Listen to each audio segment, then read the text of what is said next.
I will be doing the sink and float experiment. The teaks addressed in this experiment are: the student knows that matter has measurable physical properties that determine how matter is identified. So I will demonstrate the sink and float experiment so we can learn and understand the new vocabulary terms: density, mass, weight, buoyancy, based on how the objects behave in water. If it is a heavy object with more density, it is going to sink.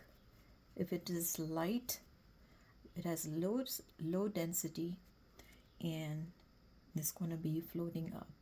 So based on our hypothesis that we did, the prediction, we have a recording sheet to record the objects sink or float, and we're going to start the experiment now.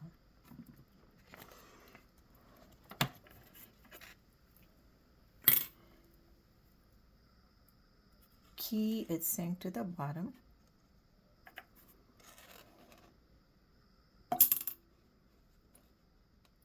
The rock, it did not float, it sank.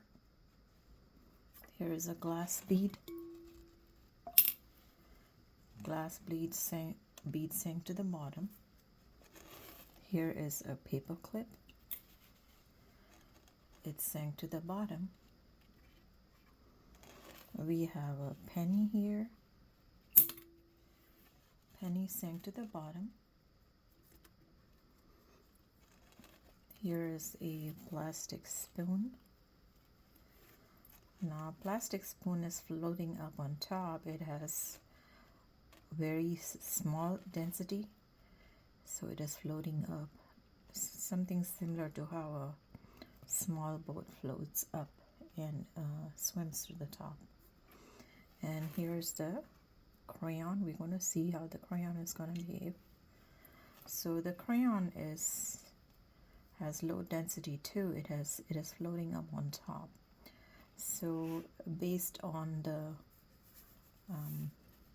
sink and float experiment we just did, the heavy objects with more density sink to the bottom. The lighter ones with lighter density and less mass, they are buoyant. That means they float up to the top. They had buoyancy. And then here's the sheet that we have. It's a recording sheet, and it has got the names of objects, and we're going to make the predictions. And as we did the predictions, then we just check off did it sink or did it float. And then once the experiment is complete, then we will be working on brainstorming the reasoning part of it. What made that phenomenon happen?